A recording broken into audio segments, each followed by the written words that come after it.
Hello, thanks everyone for joining us for CCIA's webinar with the Department of Public Health.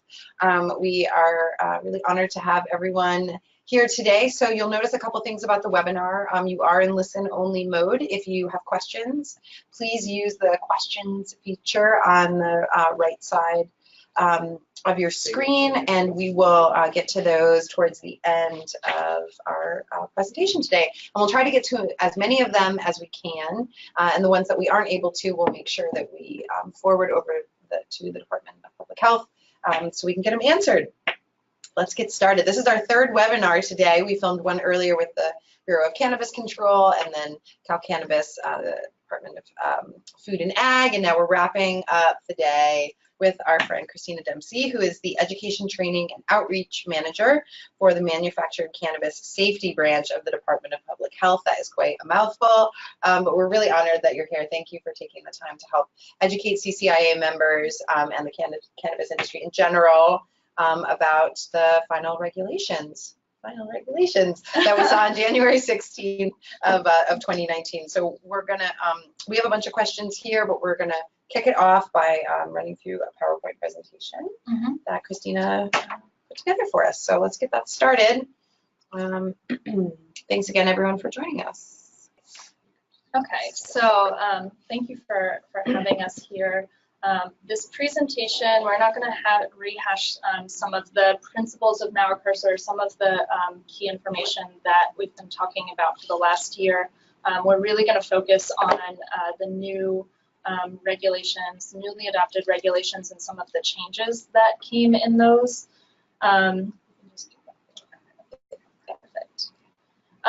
So just to start off, we are the California Department of Public Health. Our role in the licensing structure is to regulate manufacturers. We also set all of the packaging and labeling standards for all cannabis and cannabis products that are sold throughout the state. And so the regulations include not just requirements for manufacturers, but this newly adopted set of regulations also include more specification for packaging and labeling standards for cannabis flower and flower-only pre-rolls. So that really applies across the supply chain.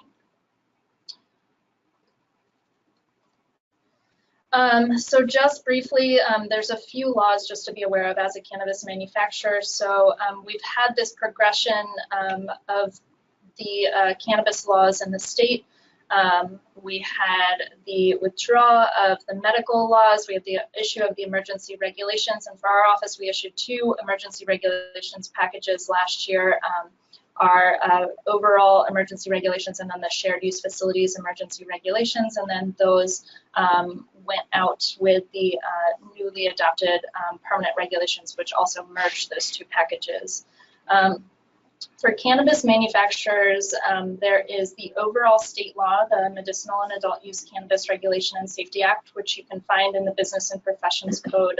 It's Division 10, which is solely dedicated to cannabis. There are the CDPH regulations for cannabis, which include a lot of standards and requirements for cannabis manufacturing.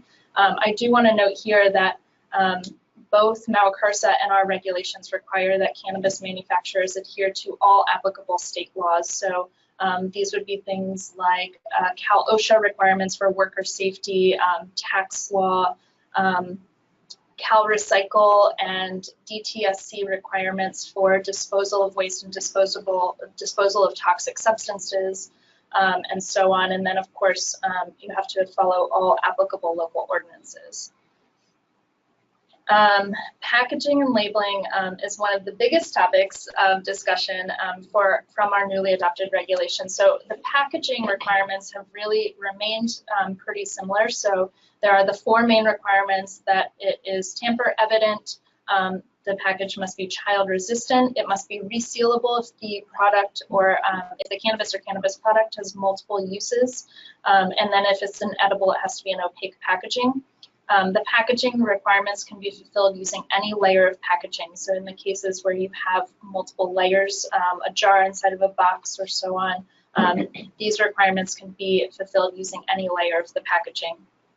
One of the changes that has come in the newly adopted regulations is around child resistant packaging. So for During 2019, there's a bit of a transition period because there was additional specificity added to the child-resistant packaging requirements. So during 2019, the child-resistant packaging requirement can be fulfilled either using the product package itself or using a child-resistant exit package at retail. Beginning January 1, 2020, the individual products themselves must be child-resistant. That exit bag would no longer be acceptable for child-resistant packaging requirements. Within the child-resistant packaging section, there is specificity about packages that are initially child-resistant. So if the package is opened and once opened it breaks that child-resistant seal, it won't ever be child-resistant again. It must include a disclosure on the label that says this package is not child-resistant after opening. And then for products, certain products with multiple uses like edibles or orally dissolving concentrates, suppositories, there is a requirement that the product be child-resistant throughout the life of the package. So that means that the package can be opened and closed and it maintains its child resistance. And again, that all kicks in for the individual products. January 1st, 2020, throughout 2019, that can be fulfilled using the product or the exit packaging. For labeling requirements, there's one really key piece to understand, and that is that there are separate requirements based on where the information goes on the label. So there is a primary panel, which is the part of the label that's most likely to be displayed to the consumer at retail. So typically this is the front or top of the package. So we have water bottles here. So if you're looking at this, it's a similar requirement to products that you'll see all over grocery store shelves, Target shelves, and so on, where this front part of the package is the primary panel, and that's what the consumer sees at retail. And then the informational panel is really any other part of the package. So it can be around the back, it can be the top, it can be the bottom, or if it's a box, it can be either of the sides. I just want to note that Big Win is not sponsoring this webinar, just in case we there. And then again, one of the main changes in the regulations is that our office took the requirements in the Business and Professions Code and specified how these apply to cannabis flower and flower-only pre-rolls. So under the emergency regulations, we specified how those labeling requirements in Mauer Cursor applied to cannabis products, and in this round, we specified how they apply to cannabis itself. So again, there's a requirement for a primary panel, and on that primary panel, there's some basic information, and then there's additional information that has to go somewhere else on the package, and then cannabinoid content can go anywhere on the package. For flower and flower-only pre-rolls, cannabinoid content may be listed in percentage.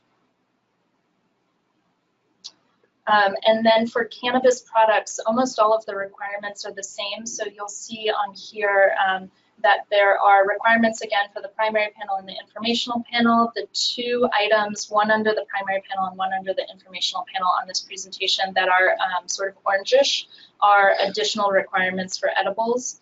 And the main change that happened for cannabis products is that there is now the requirement that if your product is perishable after its opening, then you have to have either the phrase keep refrigerated or refrigerate after opening somewhere on the package so that the consumer knows how to keep that product safe.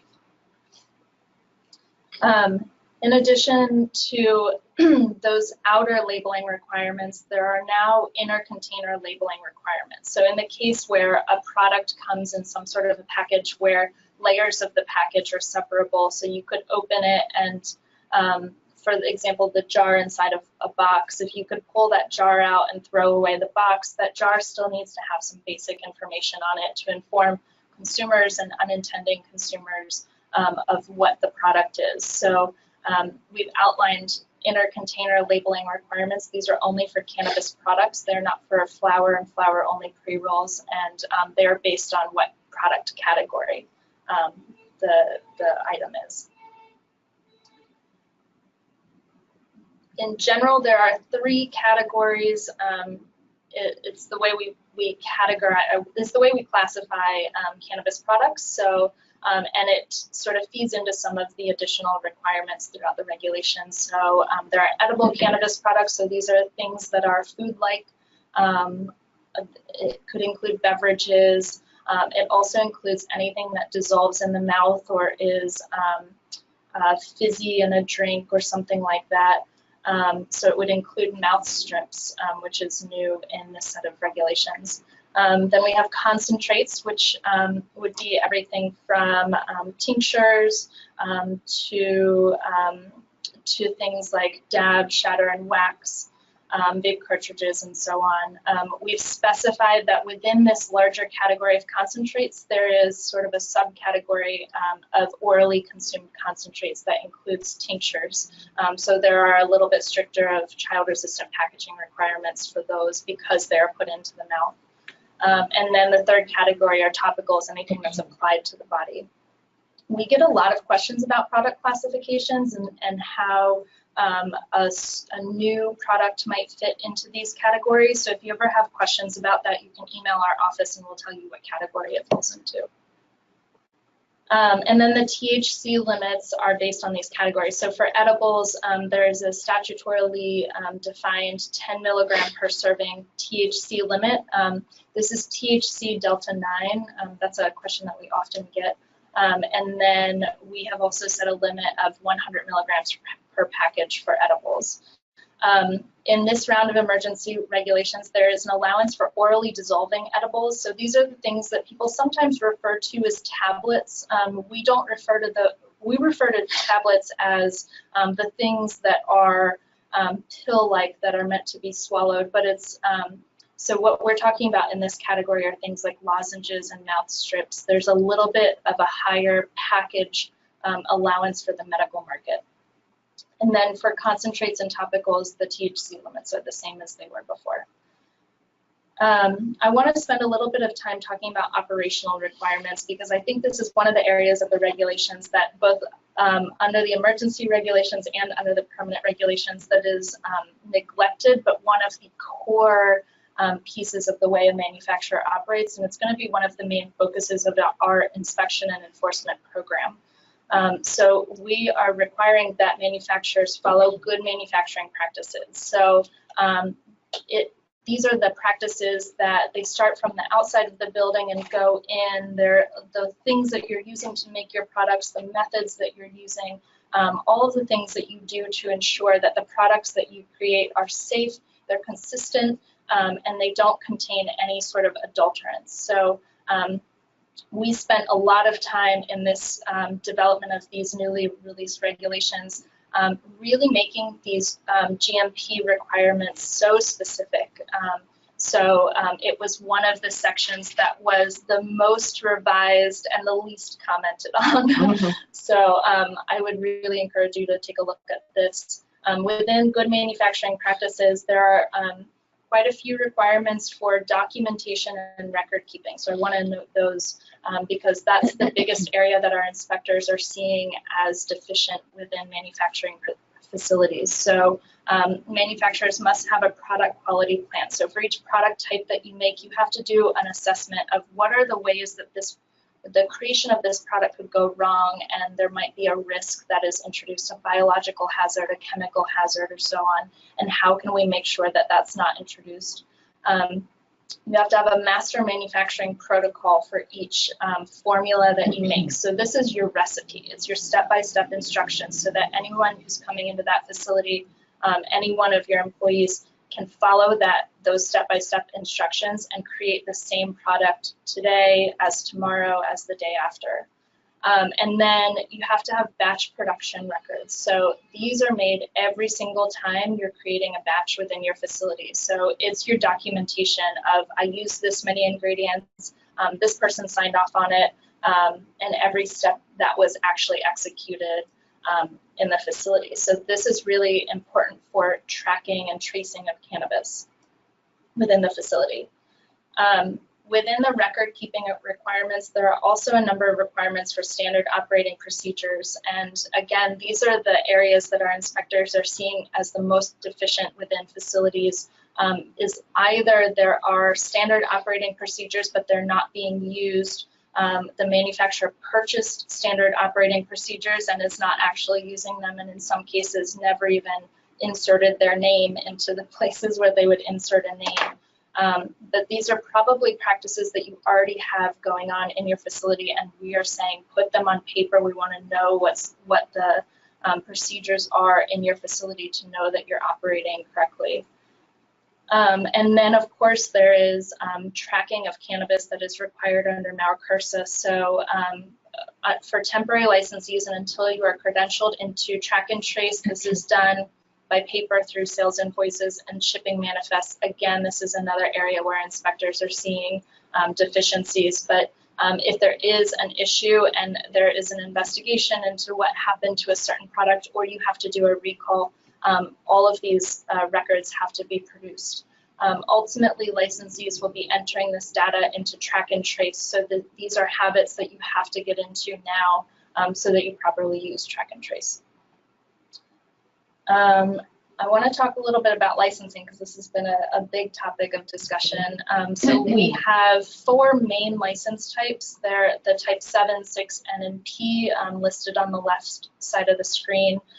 The way these license types are structured is if you receive, say, a type 7, it includes the activities below it as well. So a type 6 would include type N and P activities, a type N would include P activities. And then in addition to those 4 main license types, we also have shared use facility registration for manufacturers who want to operate or to host other licensees within their facility. And so that manufacturer would have a type 7, 6, or N license, and then they would register their facility as a shared use facility. And then if operators wishing to operate within there would receive a type S license. For our application process for our annual licenses, we accept these applications through an online system. So for our system, all owners go in and complete the first section of the system, the individual information section. They're making their criminal disclosures, they are uploading their live scan documents, and then one of those owners is the business applicant, and they complete the rest of the application, and they'll have a point when they get to the business information section where they can associate all of those owner profiles with their application. So this is the information that is required on the license application. Some of the new items are business formation documents are being required in the business information section. So these are the documents that you file with the Secretary of State to form your business. These are some of the documents that show who the owners and managers of the business are. And then for the license information itself, you have to show proof of fire official approval if you are doing certain types of extraction activities. There are a few common areas that we're seeing mistakes being made on the application process, and it's really, these errors are extending the review times in the cases where they're happening. So one of the biggest ones is for premise diagrams. We're seeing incomplete diagrams. Some people have printed off a page from Google Maps and said that's where my premise is, and that is certainly not detailed enough. We're not looking for architectural diagrams here, but the regulations and the statute are very specific about needing to see the boundaries. It needs to have an outline of where the premise starts and begins, or starts and ends, and where the security cameras are located, where limited access areas are, what each area of the premise is used for. We're seeing a lot of, there's a section where you have to either upload or enter standard operating procedures or descriptions. We're seeing a lot of incomplete descriptions, or people who say, well, this doesn't really apply to me, and they all apply to you. So that's a rule of the day. We just posted this week some updated guides to the required descriptions on our website. They're on our application page. So if you are at a loss for what we're looking for in these sections, we've outlined questions under each one of those requirements to sort of help you go through your description and check off, yes, I did or did not include this information. For closed loop system certifications, these certifications have to be made the way your closed loop system is installed in your facility. So a lot of what we're seeing are essentially the same documents that you would get if you bought a coffee maker, where it says this coffee maker was manufactured appropriately. What we're looking for is that these extraction systems that require closed loop certifications are actually installed in your facility appropriately. So that's part of what the certification is. And then finally, I just want to touch on a common misunderstanding, which is about provisional licenses. There's been some misunderstanding that CDPH is not issuing provisional licenses, and that's not true. We don't have a separate application process for provisional licenses. You submit your annual license application, and then our team, as we're reviewing the application, will assess your eligibility for a provisional license. So it's part of our annual license review process. A couple of tips that I want to share is please don't wait till the last minute to submit your application. Processing of an annual license application typically takes 4 to 6 weeks. Our scientists are looking at whether you are qualified to be running a cannabis manufacturing facility, whether you've taken the proper precautions, if you're using volatile solvents. So this is not a check the box and you're out the door. This takes time, so please don't wait until the last minute. We're also seeing a lot of incomplete applications where placeholder documents are uploaded instead of actual documents. So for closed loop systems, for example, we're seeing documents uploaded that say, I will get a closed loop certification, and that your application is incomplete if you're not submitting that and you're required to. So go through and just make sure you're submitting a complete application.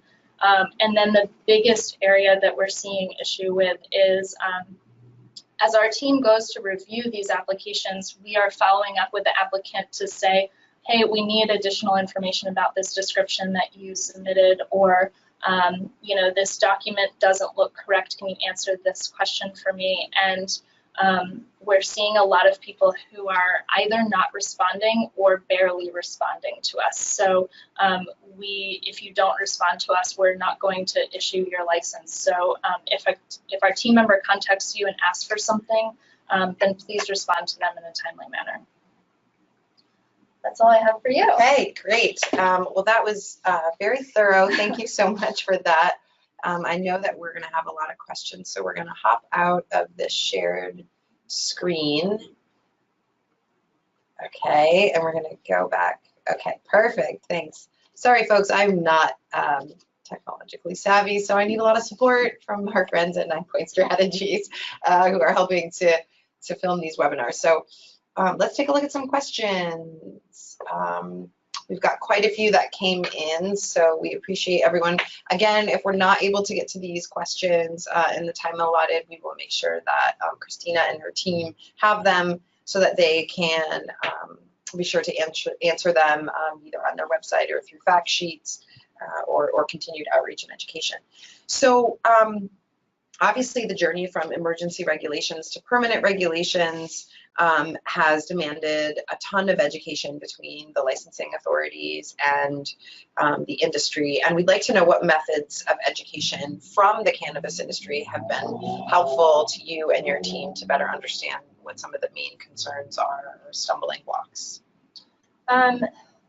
You know, I think one of the great things that the industry and industry associations in particular do for us is bring issues to our attention that we might not know are issues. So having regular conversations and having open dialogue and frank conversations about what you're seeing and what we should or could be paying attention to has been really helpful. As we've gone through and sort of tackled different areas, we've also reached out to various manufacturers and said, hey, can we just ask you a few questions about how this works, how you typically see that? And so that has been really helpful. I think we've all been really appreciative of the frank nature of those conversations and the willingness to share with our office. That's great. So keep them coming. These conversations really do add to meaningful change and reform on the regulatory level once the sort of rubber meets the road with the implementation of a lot of regulations. So what do you think the biggest changes are from the emergency regulations to the regulations that came out on January 16th? Or what are you hearing the most concern about? A, maybe we can do that, or B, what do you think is going to be the most impactful for the industry that you want to maybe stress again? I think the areas that we get the most questions are on packaging and labeling. I think it's one of the most obvious areas, and it affects day-to-day business. And so we have been working on some clarifications that we can make not only to manufacturers but to retailers and distributors about what they should be looking for compliant packaging, and some of the areas where there are differing interpretations. We're going to try and address those questions. But again, the area that was changed the most in the regulations, and again is the most, the least attention is paid to it, is on the good manufacturing practices. So under the emergency regulations, we modeled our good manufacturing practice requirements after FDA requirements for food. And for the permanent regulations, we went and we looked through each of those requirements and assessed, is it clear what we're asking and what we're expecting in manufacturers to do? And so what we did in this round of permanent regulations was to make those incredibly clear and specific to try and address what we think are going to be the biggest issues in manufacturing facilities and the things that matter the most in terms of ensuring that products are safe. Great. So we know that January 16th, we kind of had our final regulations that are going to guide the industry for 2019, long awaited through a pretty challenging year. I think we can all agree for 2018 on both sides. What is the process to have any continued reform to regulations? Will there be an open comment period? Are you planning on that? Do you have any information that you could share on that level? Well, our office is very active with our email box. So one of the ways that we start to see that there's a lack of clarification or that there might be an issue with a particular rule is through questions that we receive from the public. So that's sort of one of our first flags. Even though we've called these permanent regulations, I don't think these are the last round of regulations. We've already seen a number of bills be introduced, and as legislation is passed, we will likely have to issue more regulation packages to address that legislation or to modify regulations based on that legislation. So there will certainly be more public comment periods. We also do anticipate doing some more outreach to the public, so those lines of communication are not closed. Okay, that's great for us to know. We will obviously let folks know and keep people in the loop when we do hear about the possibility for changes. We know that we have a very vocal membership who participated quite a bit last year, especially through our committees. Shout out to our Director of Communications, Josh Drayton, for managing most of those conversations and having tons of conversations offline as well. We're really grateful for all of that. So can we talk a little bit about FAQs and additional education that we can expect coming out of the Department of Public Health? One of the things that I'm excited for this year is that last year we had so many changes, whether it was the issuance of the emergency regs, the readoption of the emergency regs, being in the middle of a rulemaking process, that it was hard for us to do a lot of education on things that were still in the middle of undergoing change. And so this year, under the so-called permanent regulations, there's a little bit more stability and we have a lot more opportunity to clarify and educate the public. So that's definitely a big focus for us this year. As I said, we're going to be issuing some guidance on some of the areas of confusion, especially around packaging and labeling and what our expectations are for products currently on the market. So that'll be coming soon as well. Great. So what are the biggest priorities right now for enforcement from your perspective? Our enforcement team, so there is sort of a baseline of is the facility safe, and especially those who use volatile solvents. So is the facility safe? Are they producing products in a manner that will help them be successful, not create products that will fail testing or be adulterated or have any issues? But beyond those sort of basics, the thing that our enforcement team is looking at are records. So we're seeing a lot of manufacturers who are legacy operators. They've been operating the same way for a while, and there's one person in their facility who knows how to do it, and they are the one who always does it. And so they don't really have anything written. And so we are seeing a lack of records across the board in manufacturers. And I think it's going to ultimately lead manufacturers to a place where they have trouble complying with track and trace or with other requirements because their record keeping is not good enough. Mm-hmm. And it's not good enough to be in this competitive market either. So it is one of the biggest areas that our inspectors are looking at, and it's the biggest area that we're seeing deficiencies in right now. Okay, that's great. That's helpful.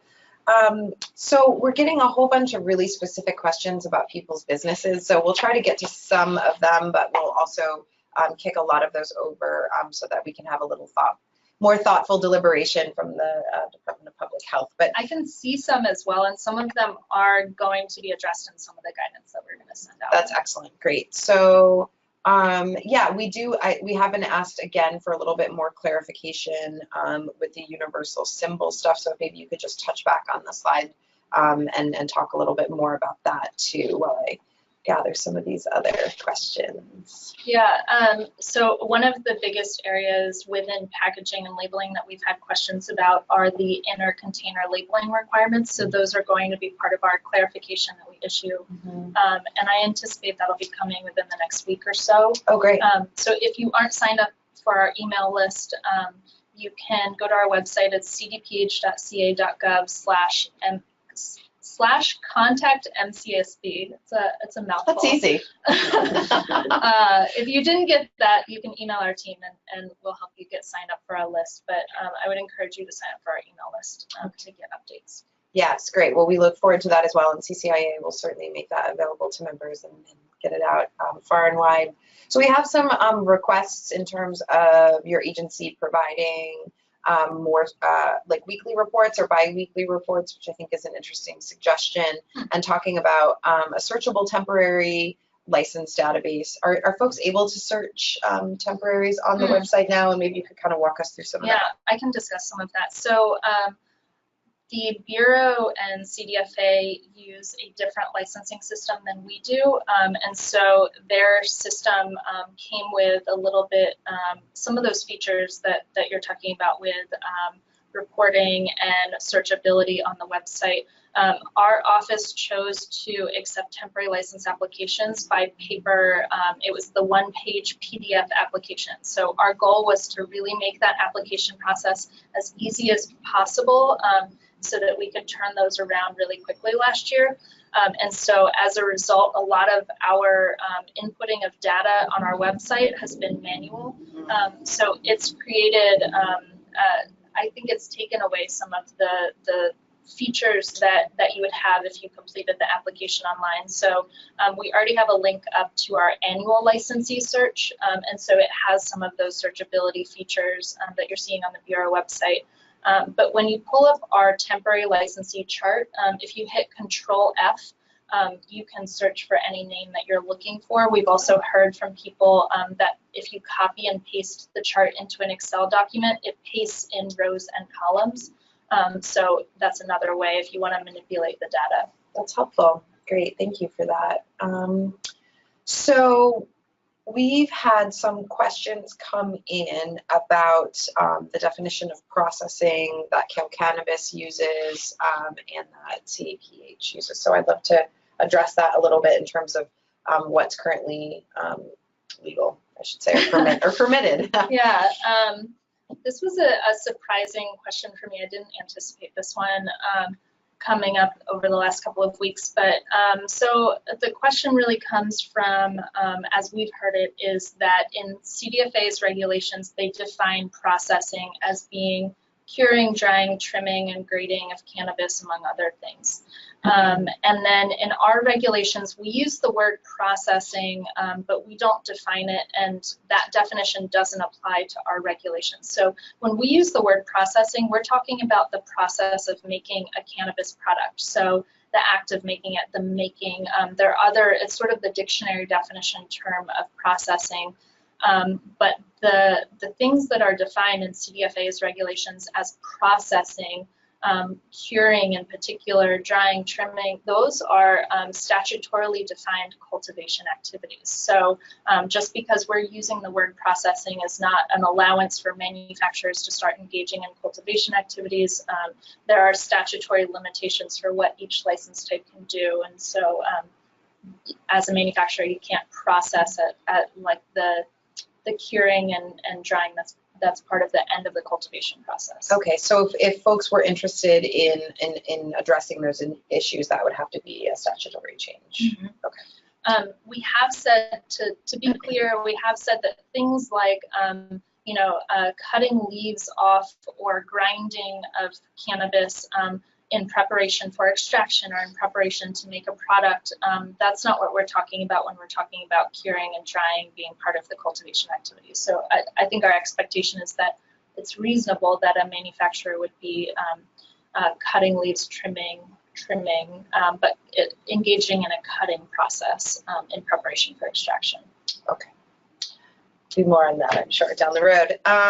Okay, so it's something interesting too was during the master manufacturing protocol, you are requiring submission of essentially of recipes for certain products, which could be considered intellectual property. And so I'm wondering, how do you safeguard against that information being, used in ways that it was not meant to be used? Yeah. So the requirement to have a master manufacturing protocol for each of your formulations is not part of the application process. So I think this is a common area of confusion. It's not something that you're submitting as part of the application and then might need additional marking on it to exempt it from Public Records Act request or something like that. What we're talking about with requiring a master manufacturing protocol are these things that you have within your facility about how you operate, how you create products. For our inspection staff, when they come into your facility, they can ask to see any of your records, whether you consider them intellectual property or not. And they can take pictures or make copies of anything as they, as part of routine investigation or inspection. And any of those things, there are certain exemptions under the Public Records Act for things that would be considered proprietary information like that, competitive information. And so those would likely fall under that, but it would really depend on the specific circumstance. Okay. We just had another question come in on the same topic with the master manufacturing protocol and other documents. Are we to adhere to the terms as defined in the regulations, which I would assume? You mean our definitions? Yes. No, so our definitions are really regulatory definitions. It helps you understand how to read the regulations. That's the purpose of the definitions that we use. So there's no requirement that you use our same terms. Your master manufacturing protocol, your batch records, your records that you're keeping, your product quality plan must be understandable both to you and to anyone else who's reading it so that it's used properly, but you don't have to use regulatory terms for it. Okay, great. I hope I asked that question in the way that it was intended. So we've got another good one here talking about remediation of cannabis flower pre-rolls. Just looking for a little bit more clarity, it looks like, and must a cultivator, a distributor, contract and manufacturer to submit and carry out remediation? This is a good question, and I anticipate this will be an area that we provide more public clarity on because we've had a lot of questions about remediation. So typically the remediations from 2018 have been for cannabis products failing for some issue, failing testing for some issue and then needing to be reprocessed or remediated in some way. But if cannabis flower itself fails testing, it cannot go back to a cultivator. Essentially, the only place that it can go is to a manufacturer to either put it through extraction or to, if it's an issue with moisture content, to dry it or something like that. So yes, a cultivator would have to find a manufacturer who would do that remediation process for them. Okay, great. So we're getting some good questions about public education. I know that particularly around, there's a lot of concern obviously around edibles and public safety. So I'd love for you to talk a little bit about that. And then earlier, Lori explained a little about the public education campaign that the BCC is going to be undergoing. And so I think we'd love to just kind of hear what you all are planning, and if I think if the industry can be helpful in any way in terms of disseminating information or giving feedback. I'm sure many of us would love to be a part of that. Yeah, so there was a public education campaign under the Department of Public Health in a different office called Let's Talk Cannabis. So it received funding from Prop 64 and MAUR-CRSA to do an initial round of public education. So it included some information about use of cannabis while pregnant, breastfeeding, instructions for caregivers and youth and parents and guardians.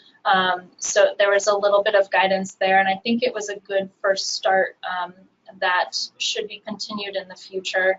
The Bureau is doing a public education campaign that Lori discussed that will really target consumers and purchasing product in the legal market, which has been an important issue and an important education, a public health education angle that needs to be addressed a little bit. Our focus from our office for this year is really about educating licensees and educating not only manufacturers but licensees throughout the supply chain about what the requirements are, how to spot legal product, how to work with each other in an adherent way. So we would certainly be looking at things like that in the future as we go forward. Yeah, that's good to know. I definitely think that one of the items that you just addressed is a really big potential can of worms, but the counterfeit issue with cannabis products. We've been hearing a bit about that, and folks thinking that they're buying compliant products from a compliant operator when indeed they're not. So we know that this is a concern for BCC and kind of part of their overall enforcement, and I would imagine with CDPH. We want to get those untested products out of the marketplace. Yeah, we've seen a little bit of that, and so far it seems like it's not licensed manufacturers who are purchasing counterfeit packaging. We haven't seen any instances of that yet. And these don't seem to be sold in licensed retailers. This seems to be an entirely black market issue. So one of our messages has been to consumers about purchasing product from legal licensed retailers, because when you walk into an unlicensed shop, you don't know what you're buying. You don't know if that product that says that it is a certain brand actually is. You don't know that it has been through testing, and it likely hasn't. So you're looking at a little bit of a public safety risk there. But so far what we've seen is that this is entirely happening within the black market. So enforcement on the black market is going to be important. But one of the things that we would want manufacturers to know is that one of the changes with the start of the legal regulated market in California last year is that there are now other avenues for businesses that weren't available before. So the Secretary of State has trademark registrations that weren't available before, and cannabis businesses can now use, which opens up avenues with civil avenues in courts and filing lawsuits and so on to enforce those trademark protections. And frankly, having a legalized regulated market also opens up more avenues for businesses to confidently feel like they can go to law enforcement and talk about issues that they're finding, not only with the counterfeiting itself, but with the illegal shops. Great. Well, it's definitely a concern that we've been hearing about, and certainly goes hand in hand with enforcement. Enforcement is a complicated puzzle, and obviously involves a lot of different levels. You know, one of the things that CCIA is working on quite a bit moving forward this year is how can the state provide support for municipalities opening up to regulation. So we talked a bit about that with Chief Ajax, and I'm sure that that's something that you all are contemplating as well, and giving good guidance where you can for cities that want to come online. Do you have any specific outreach, or are you, what kind of information are it's being requested of from local jurisdictions? Yes. Mm-hmm. You know, we have been doing, last year, we did quite a bit of outreach directly to cities and counties about the licensing process, so helping them understand the state licensing process as they formed their own local licensing processes. I think that will continue this year and likely ramp up. A lot of the questions that we're getting from local jurisdictions are about how, essentially how other locals are regulating things. So how are fire marshals doing fire official reviews of extraction machines? What kind of code enforcement issues are there? So we've started to do a little bit of outreach, and one of the best things that we can do is connect those people when they come ask us. So there in Sacramento, there's a fire official who has essentially said, I'm willing to help as people have questions and share my experiences, who has been really helpful for us. And it's really just connecting them with others in their area. Yeah, that's when we talked with Chief Ajax, that was one of the things too, is just the state being able to provide a resource for these smaller communities. That really, the idea of tackling cannabis regulation seems really overwhelming and very new. And so, you know, obviously encouraging the state to just to be a resource in that way. We obviously know that local jurisdictions have the ability to decide whether or not they want to regulate. You know, when we talk with communities like that, we like to stress that cannabis is already being grown and sold and manufactured in those communities, and that regulation actually improves public safety and gets people into a chain where they're paying taxes and are contributing in other ways. So it's a really important conversation, and one that we get quite frequently.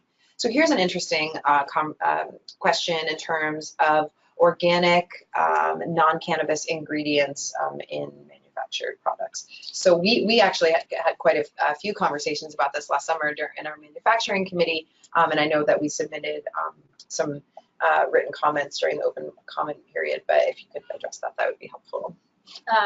This is a big, complicated issue, but I'll try to boil it down. And this will also be an area that we issue guidance on. It's part of our packaging and labeling guidance. So the question of whether you can claim that your cannabis is organic is really moot. Claiming that your cannabis product is organic, you really can't do that either. So essentially this comes down to there are very strict both federal and state laws around the use of the word organic. So it's part of why MauerKURSA has tasked CDFA with coming up with a comparable organics program. Because the federal standards for organic, again, are very strict and they don't apply to cannabis. Cannabis really can't fit within those, it can't meet the requirements of the federal organic standards.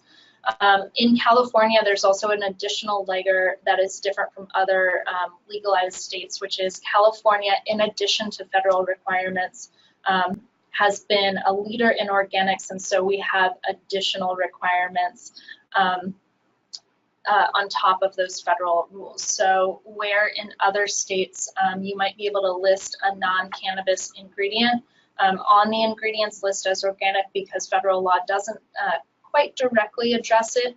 California law is very specific about what qualifies for even listing as organic on the ingredients list. So to be able to use the word organic anywhere on your label, including on the ingredients list in California, you have to register your business and you have to obtain it's under the food program, a food processing license, and you have to be producing a product that meets federal food, drug, and cosmetic laws, which these products do not meet. And so there is no venue for cannabis businesses to be able to use the word organic on the label, whether claiming the product, the cannabis, or an ingredient, even if it's not organic, or even if it's not cannabis, as organic. So what we've been doing is working with CDFA as they develop their comparable organics program to try and figure out how that program will apply to cannabis products, both for the cannabis product itself, but for the ingredients as well and some of those other aspects. Okay, so stay tuned. We'll hopefully see some shifts on that one. Is there a point person in your department or Department of Public Health that is dealing with the counterfeit issue, or that we can encourage people to touch base with if they want to report? We have a complaints form on our website, so I can give you the email or the website address for that to share with your members, but it's cdph.ca.gov/mcsd/file a complaint. So if you go to our website, there's a link on every page on the left that says file a complaint. So if you find an instance where especially illegal manufacturers using counterfeit product or illegal retailers carrying counterfeit product, we're very interested in that. And then if there are other specific instances that you can report to us, even if it's in the black market, that would help us. The broad issue of counterfeit products, there's not much that we can go on if that was the complaint, but if it's a specific, here's who's using it, here's what's happened, like that place down the street, this place at this address, this business here, that is the best way that our enforcement team can follow up with them. So be specific on those forms as best you can. Okay, that's great. Well, we are just about out of time, but I want to talk a little bit, or just in terms of you know, how annual licensing is going for 2019. Is there anything else that you want to leave our folks with before we sign off in terms of, I know we did a little tips and things to keep in mind, but final words of wisdom. Okay, so I have to gather all my wisdom. So at this point, we have issued 35 annual licenses. We have another queue of licenses that are approved, but that the applicant hasn't yet paid for the license. So that's one of the things that I want to point out, is that our licenses are approved, they are paid, and then they are issued. So you have to pay your licensing fee for it to be actually issued. So we have a queue of applications that are approved and are just awaiting payment. Our licensing team has been focusing on processing applications, and the process, it's going well for the ones who are responding to us. The biggest issue that we're having are applicants who are not responsive when we ask for additional documentation or additional information. So I think that's about it from our end, just since I talked about the tips. Okay, great. And I'm going to speak for you now and your team, but they love hearing from folks when you're hitting snags or you have questions. You know, I know that this is it's a challenging process for everyone. So we're super grateful that you were able to come in and share your expertise and your wisdom. We're going to have these webinars available up on our website for everyone, but we really want to thank CCIA members for providing such great questions and being a part of this conversation today. So again, thank you to 9 Point Strategies, yay, for helping us throughout the day and get these webinars up and going, and to all 3 of the regulatory agencies for being so willing to come and talk and educate our members. And especially to Christina, thank you so much. So again, all the questions that we were not able to answer that are specific to your business, we're going to make sure that Christina and her team get those and hopefully can weave them into some FAQs that are going to be coming down the road. So thanks again, everyone. We hope you enjoyed this webinar, and we'll talk soon. Bye-bye.